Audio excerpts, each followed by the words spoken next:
Γεια σας! Σήμερα θα σας παρουσιάσω το χάρπαλος αφήνης, ένα σκαθάρι του εδάφους που παίζει σημαντικό ρόλο στα οικοσυστήματα και τη γεωργία. Το χάρπαλος αφήνης ανήκει στην οικογένεια Crabidae. Είναι ευρέως διαδεδομένο στην Ευρώπη και έχει εισαχθεί σε άλλες περιοχές όπως η Νέα Ζηλανδία. Η διάρκεια ζωής του είναι περίπου 1 με 2 χρόνια, ανάλογα με τις περιβαλλοντικές συνθήκες. Τα ενήλικα σκαθάρια εμφανίζονται κυρίως το καλοκαίρι και το φθινόπωρο. Το σκαθάρι αυτό περνά από 5 στάδια ανάπτυξης. Πάμε να τα δούμε. Πρώτο στάδιο, αυγό. Το θηλυκό γεννά μικρά αυγά στο έδαφος, συνήθως κοντά σε φυτικά υπολείμματα. Τα αυγά είναι πολύ μικρά, στρογγυλά και σχεδόν λευκά ή υποκίτρινα και δύσκολα ορατά, με γυμνό μάτι. Μέσα σε λίγες ημέρες από αυτά εκολάπτεται η προνύμφη. Δεύτερο στάδιο, η προνύμφη μοιάζει με σκουλίκι, αλλά έχει μικρά πόδια, είναι ιδιαίτερα δραστήρια και ζει μέσα στο έδαφος. Σε αυτή τη φάση είναι αρπακτική και τρέφεται με άλλα μικρά έντομα ή οργανικά υπολείμματα. Τρίτο στάδιο, νεαρό σκαθάρι. Σε αυτό το ενδιάμεσο στάδιο το έντομο αρχίζει να παίρνει μορφή σκαθαριού, αλλά δεν έχει ακόμη σκληρό εξωσκελετό ή το τελικό του χρώμα. Είναι μια μεταβατική φάση που δείχνει ότι πλησιάζει στην ορίμανση. Τέταρτο στάδιο, νύμφη. Η νύμφη δεν κινείται και παραμένει κρυμμένη στο έδαφος.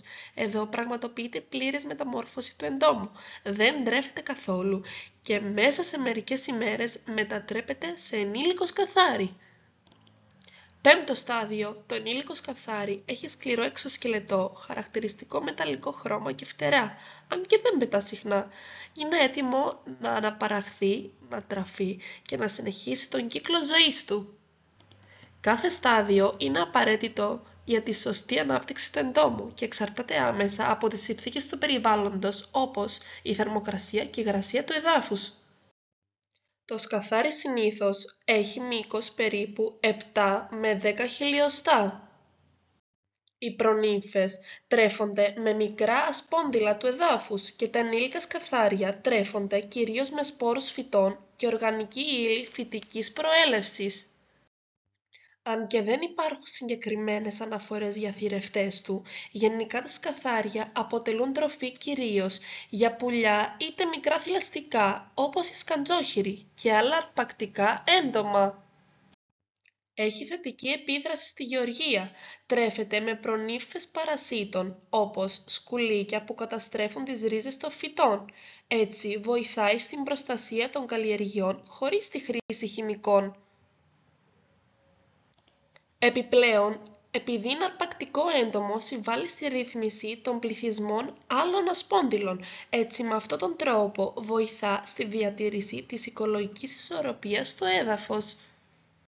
Τα σκαθάρια δεν είναι επικίνδυνα αφού δεν υπάρχουν ενδείξεις ή αναφορές ότι προκαλούν αλλεργίες ή είναι επικίνδυνα για τον άνθρωπο, αφού ούτε δαγκώνουν ούτε εκρίνουν τοξικές ουσίες.